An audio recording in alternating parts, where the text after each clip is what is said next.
일단은 이재명 대통령이 3박 4일간의 중국 방문을 마치고 어제 네. 귀국을 했습니다. 네. 쭉 보셨을 것 같은데요. 총평을 먼저 좀 듣고 싶어요. 어떻습니까? 일단은 관계가 우리는 완전한 복원을 얘기했고 또 중국에서는 이제 정상 궤도로 올랐다고 얘기를 했으니까 지난 사실 3년은 제일 나빴지만 길게 보면 8년입니다. 4대 이후로 8년간의 얼어붙은 한중 관계가 새로운 국면에 들어섰다는 게 가장 큰 장점이고 근데 사람들이 그 맹탕 아니냐 뭐냐 이렇게 얘기했는데 실제로 그 대통령이 기자회견 할 때 보니까 상당히 이 구체적인 성과도 많이 얻는 것 같아요. 그래서 매우 성공적인 한중 정상회담이다. 이거 역시 윤석열이 다 망쳐놓은 걸 다 복구하는 시점이다라고 생각합니다. 예, 그러니까 윤석열 외교를 보면은 중국, 러시아는 아예 없었잖아요. 없었죠. 오히려 역설적으로 제가 이 얘기를 여러 번 했었는데 중국하고 러시아가 봐준 거다. 여기서 윤석열이 했던 거에 대해서 다 일일이 반응했다면 아마 다 파탄 나 있을 거다. 회복이 불가능했을 거다. 근데 그것도 거꾸로 해석하면 한국이 그만큼 중요해진 겁니다. 그래서 정지는 시켜도 복구 불가능한 파탄까지는 안 갔기 때문에 그래도 가능했다. 네, 그렇네요. 그 점 저희가 유념해서 봐야 될 것 같고, 자, 뭐 여러 가지 성과가 있다라고 말씀하셨지만 성과 가기 전에 샤오미 셀카는 어떻게 보셨습니까? 아니 이거 사실은 지금 오늘 가디안에서도 그걸 아주 다시 지난번에 특히 에이펙에서 다들 좀 가슴을 쓰리내릴 정도로 저 얘기를 어떻게 했지? 예. 폰 선물 받으면서. 그리고 늘 웃고 친절한 사람이 아니잖아요. 맞아요. 잘 웃지도 않는 사람한테 엄청난 농담을 한 건데. 농담을 던진 건데. 그 순발력, 그 두 사람의 순발력이 그때 시진핑의 순발력도 대단했고. 맞아요.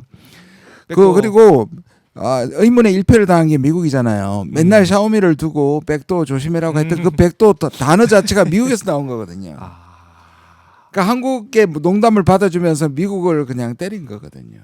그렇게 볼 수 있겠네요. 이 그 단어를 딱 써서. 그러니까 중국 기계 쓰지 마라. 그 백도에 다 보안 문제 있다고 얘기해온 게 미국이거든요. 근데 그게 이탈을 지금 또 거기에 끝나지 않고 가서 셀카까지 찍었고 선물 받은 걸 가지고 가서 저는 시진핑이 저도 입을 열고 웃는 뭐 파한대소라 그러기에는 좀 모자라지만 사실 거의 없거든요. 그러니까 저 표정 자체가 잘 볼 수 없는 표정인데 그걸 셀카를 통해서 볼 수가 있어요. 저도 한 5m 10m 앞에서 봤을 때도 지난번에 전성절에 가서 봤을 때도 그냥 표정이 포커 페이스입니다. 사실 전승절 그 행사 그걸 이제 치르는 이 입장에서는 좀 웃을만도 한데 그러니까 저건 굉장히 파격인 겁니다. 저 정도로 웃는 거는. 그러니까 이거를 이재명 대통령이 직접 아이디어를 내서 직접 준비를 하고 참모들도 깜짝 놀랐다는 거 아니겠습니까? 그렇죠. 그리고 두 사람만 뿐만 아니라 저렇게 부부로 이렇게 또 한 컷 더 찍은 것도 하여튼 그렇네요. 이 셀카 이렇게 셀카 찍을 일이 또 있을까? 시진핑 없을 것 같은데요. 없을 것 같죠. 이제 또 따라쟁이가 될 것이고 다른 사람들이 하면 이 새로운 지평, 외교의 지평을 열어가고 있다는 생각도 들고 아마 이건 외교가에서는 계속 회자가 되겠죠. 그렇죠. 이 모습 자체가 그래요. 파격적인 모습을 보여줬다라는 거. 그리고 또 이번에 또 이제 이것도 회자가 되고 있는데 일본에 굴욕을 줬던 이 중국. 저 뒤에 보이잖아요. 저기 중간에 있는 저분이잖아요. 그렇네요. 제가 잘 아는 분이 아는 사람이에요. 저분이 굉장히 친절한 사람인데 일본에 대해서 그렇게 얘기해서 오히려 더 중국에서 회자가 된 겁니다. 그러니까 일본은 얼마나 화가 났으면 저렇게 전혀 건방진 사람이 아니라고 들었습니다. 그것도 반전입니다. 반전에 또 반전인 거죠. 그래요. 그러니까 일본 뭐 이 굴욕을 주는 그러니까 주머니에 손을 넣고 막 이러고 있던 관련된 저 사람이다. 저 사람입니다. 저 중간에 안경 낀 소년 미소. 네. 야, 이거 참 여러 가지 생각할 수 있는 그 상황을 만들어냈습니다 이번에. 그러니까 일본과의 이 격화되고 있는 이 상황, 중국과 일본 그리고 제 눈에 띄었던 부분이 중국과 한국 어떻게 보면 일제 고통을 받았던 양국가인데 이 부분도 우리가 분석할 부분인데요. 사실은 중국은 전체적으로는 이번에 우리가 요구하는 게 많았어요. 한남령도 그렇고 이제 다 얘기하겠지만 우리가 많았고 중국이 우리한테 원하는 것 중에 가장 거의 유일한 거라고 볼 수 있는 게 뭐냐면 저거거든요. 일본하고 같이 싸워달라는 거거든요. 그래서 그 얘기 했잖아요. 바른 편에서 옳은 편에 써야 된다. 그렇죠. 예.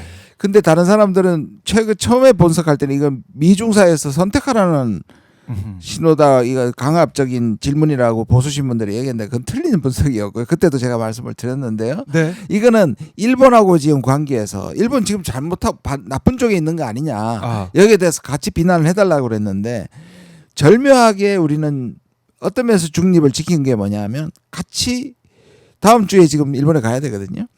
같이 비난할 만했어도 안 하고 오히려 그 공자 말씀이었다라고 넘겼잖아요. 이재명 대통령.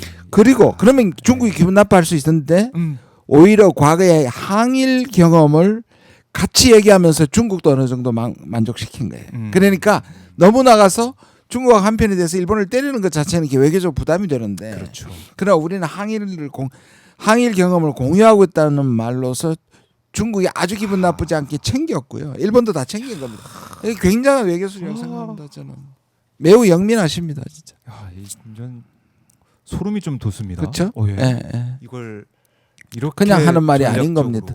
해냈다. 예. 그리고 이번에 상해 임시정부 예. 청사까지 방문해서 그것도 어떻게 보면은 메시지일 수 예, 있고. 그럼요. 저도 서너 번 정도 갔는데요. 네. 그리고 지난번에 그 해외 국감에서도 저기 갔습니다. 저기 이제 100주년이니까요. 예. 근데 저기가 어마어마하게 비싼 땅입니다. 그러니까 이름이 좀 비슷한데 신천지가라고 하는데 신천지 에버뉴인데요. 저 앞쪽이 중국에서 가장 잘 나가는 쇼핑 스트리트입니다. 그러니까 이거를 유지하기 그래서 매우 작습니다. 저기가 예. 안에가 굉장히 작은데 저걸 중국이 보존해주고 있는 거죠. 사실 우리가 투자를 해서 좀 더 크게 만들었으면 좋겠다는 생각을 합니다. 그래요. 예. 저도 2009년인가 2010년에 네. 가봤던 기억이 있는데 앞에는 정말 번화한 예. 거리가 있고, 근데 그래도 보존이 이만큼 돼 있다는 것만 해도 정말 그럼요. 다행이다는 생각이 들더라고요. 그렇죠. 안중근 의사 거기도 있죠. 그다음에 저 홍커우 네. 홍구공원의 윤봉길 그도 잘 되어 있습니다. 그래요. 네. 이걸 보면서 이재명 대통령이 여기 이제 방문했다는 것 자체가 어떻게 보면 중국에서도 네. 뭐 중국이 원하는 방향, 일본과 같이 싸워주는 방향 그런 생각하고 있는데 이걸 방문하는 일정도 어떻게 보면 중국 입장에서는 그렇죠. 반길만한 그렇죠. 일정이기도 하고. 한국하고 중국 그러니까 예. 중국도 우리한테 아부하기 위해서 저런 기념관들을 잘 만든다는 측면보다 한국을 존경하는 겁니다. 그 시절에 작은 나라 한국이 그렇죠. 저렇게 영웅들이 나와서 항의를 했다는 것이 띄워주면 중국에게도 좋은 그럼요. 것이고. 근데 저런 것들을 잘 하고 있죠. 네. 이번에 또 안중근 의사 유해. 근데 이거는 일본이 달려 있어요. 중국이 해주고 싶어도 기록이 없어요. 그러니까 일본이 안 내놓는 겁니다.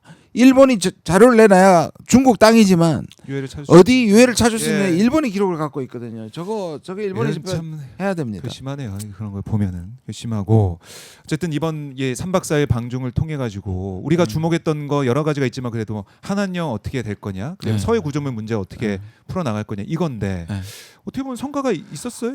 저는 예? 그래서 그 시진핑 주석하고 얘기했을 때는 이제 전체적인 분위기 전환이라는 의미로 해서 또 이제 보수 쪽에서는 맹탕이다라고 엄청 그랬는데 그 특파원들하고 얘기하는 가운데 상당한 구체적인 성과가 있었고요. 그 중에 하나가 저는 서해 구조물이라고 생각해요. 서해 구조물. 이거 제가 생각해도 거의 해결 방법이 없고 관리할 수밖에 없다고 했는데 지금 거의 해결책을 갖고 왔어요.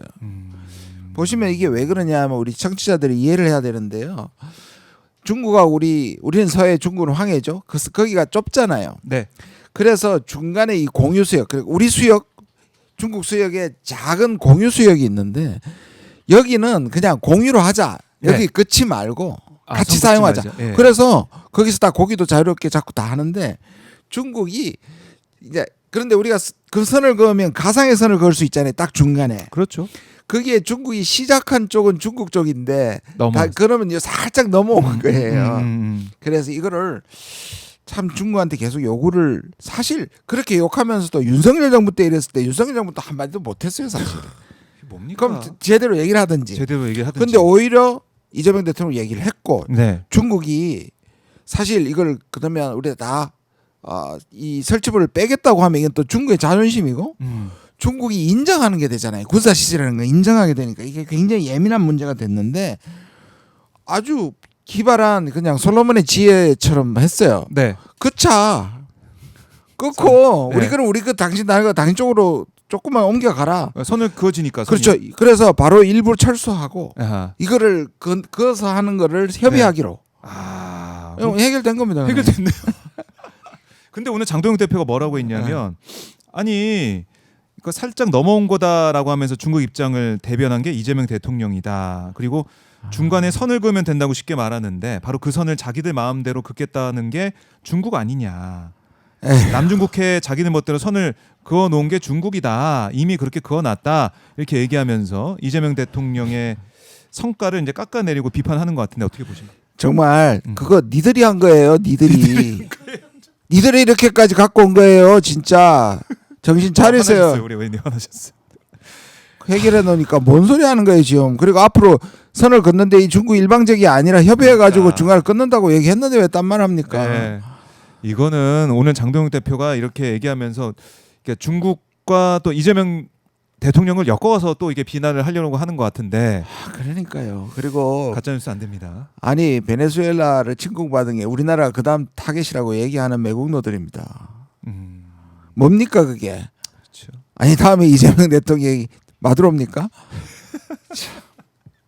그러니까 참 이 베네수엘라 그 얘기를 하면서 지금 보니까 일부 그러니까 이른바 윤 어게인 지지층들은 백악관 어디 홈페이지인가요? 인스타인가요? 거기 가가지고 이재명 대통령 네. 잡아가라 뭐 이런 얘기를 하는데 아니 저는 댓글 그 사람들이 아니라 실제로 나경원 의원은 뭐라 그랬어요. 다음에 그 교훈을 배워야 된다. 애들로 말했지만 같은 뜻 아니에요.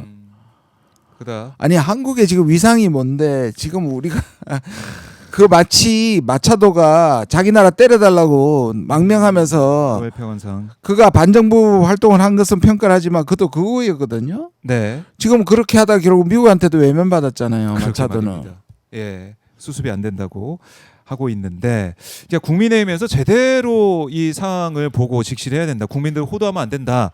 이렇게 해서 짚어드리겠습니다. 자, 그리고 한한령 해제는 뭐 예, 그것도요. 어떻게 됩니까? 그것도 난제 중에 난제였어요. 난제였죠. 왜냐하면 중국은 한 번도 한한령을 공식적으로 했다고 하는 걸 인정하지 않았습니다. 한한령을 한 적이 없는데 어떻게 푸냐. 그런데 알죠. 제가 이제 중국 갔을 때도 가장 화두가 그거였는데 네. 중국으로서는 그리고 시진핑이 얘기했지 않습니까? 석자나 되는 1m나 되는 얼음이 넣는데 시간이 필요하다. 그런데 이미 신호가 풀기로 그러니까 이거는 한한령을 해제하라고 풀 게 아니고 여사도 그렇고 대통령도 그렇고 축구, 바둑, 한중 가요제. 예. 그러니까 그런 것들이 풀리면 풀리는 겁니다. 아하. 그러니까 실제적인 요구를 했어야 되고 그걸 했죠. 예. 지금 제가 들리는 얘기는 이미 이제 그 중국 백화점에서 많이 사라졌던 한국 K-뷰티 제품들이 지금 다시 다 재설치되고 있다고 얘기합니다. 그러니까 그래요? 저런 신호가 중앙정부에서 떨어지면 예. 이 기업인들이나 지방 정부는 풀기 시작하는 겁니다. 야, 그걸 딱 캐치를 하고 네. 메시지 캐치하고 이제 가는 거고. 그리고 그 아마 신호가 내려갔을 겁니다. 이제 해도 된다고. 기대가 됩니다. 그리고 지금 뭐 이제 K-뷰티 언급하셨고 그다음에 이제 한중가요제 말씀하셨지만 김혜경 여사가 또 네. 앞장서서 앞장서서 홍리연 여사와 예. 뭐 통하는 게 있더라고요 보니까. 그런 이 결국 사람이 하는 일이라서 케미가 되게 중요한데 그런 케미는 확실히 두 부부 사이에 있는 것 같아요. 네. 부처 사이에. 피아니스트 피아노를 전공한 김혜경 여사와 성악가 네. 홍리연 여사의 통하는 것도 있고 이게 K-뷰티 이 현장 행사 여기도 김혜경 여사가 가서 네, 네, 함께하는 네. 모습 네. 이런 것도 중국에서 많이 또 지켜보고 있을 거 아닙니까? 네, 네, 야 이걸 이제 풀어낸다. 이재명 대통령 부부가 이번에 확실히 잘하고 왔네 이런 거. 그럼요. 그리고 지금 뭐 아마 저 두 분의 밈이나 짤이 어마어마하게 돌고 있을 거예요. 아 그래요. 네. 중국에서도 이제 가장 마지막에 남아 있는 게 이제 아이돌 공연인데요. 아이돌 공연. 중국이 민족주의를 지금 얘기하잖아요. 그러다 보니 두 가지 이유가 있습니다. 하나는 중국이 권위주의 국가니까 네. 수십만이 모여가지고 열광하는 걸 부담스러워합니다. 사람들 모이는 것 자체가. 그리고 천안문 사태에 대한 그거도 있고 맞아요. 그게 하나가 걸리고요. 두 번째는 네. 소위 말하는 미풍양속이라는 걸 강조합니다. 그래서 여잔지 남잔지 구분이 안 되고 제 얘기가 아닙니다. 예. 중국 측 얘기입니다. 중국 측 얘기. 그래서 젊은이들이 그 미풍양속을 해치는 그걸 따라하잖아요. 중국이. 그거에 대한 부담 이 두 가지를 실제로 비공식 석상에서 제가 중국 사람들한테 들은 얘기입니다. 그래서 그게 아마 제일 마지막에 풀릴 것이다. 근데 이거는 중국이 가지고 있는 전 이걸 보고 오히려 중국 분들한테 네. 타박한 게 뭐냐면 당신들이 가진 수천 년의 문화를 그렇게 자신이 없냐고. 중국이 정말 세계에 우뚝 서려면 문화적 힘이 있어야 되는데 당신들 대륙적이지 못하다. 김치 자기 거라고 얘기하고 그래. 그런 거 맞아. 아니야 진짜 한복 넣을 대국적으로 거라고 얘기해. 가야지. 그래 가라. 근데 중국이 그런 자신감을 그래서 풀면 아이돌도 그냥 거기에서 멈출 수 없을 거라고 생각해서 그렇죠. 그쪽으로 갈 겁니다. 그래서 말한 것처럼 음. 이제 얼음이 녹으니까 얼음이 지금부터 녹으니까. 본격적으로 될 겁니다. 아, 좋습니다. 이렇게 성과를 이뤄냈다라는 거 다시 한번 강조를 하겠고요. 또 가장 중요한 가장 게 중요한 저겁니다. 이제 이게 일본하고 비교되는데 네. 이제 중국이 가지고 있는 최고의 힘, 미국도 꼼짝 못했던 히토류 히토류 자원 자원. 그거를 한국한테 안정적으로 공급해주기로 했단 말이에요. 그런데 또 그날 동시에 일본한테는 수출 규제를 한 겁니다. 히토류 안 줘. 이렇게 해버리니까. 네. 야, 그래요. 우리나라가 90% 이상 우리나라 요소수 히토류 이것만 없어도 휘청거리잖아요. 맞아요. 그러니까 제발 나라 중국이 좋아서가 아니라 나라 생각하셔서 반종하는 분들 하지 마십시오. 국익 외교 실험 전체적으로 외교를- 보면 우리가 대부분 얻었지 중국이 얻은 게 별로 없습니다. 아. 같이 일본하고 욕도 안 해줬죠. 음. 뭐 미국에 대해서 이것도 안 해줬죠. 뭐 해준 게 별로 없어요. 네. 우리한테.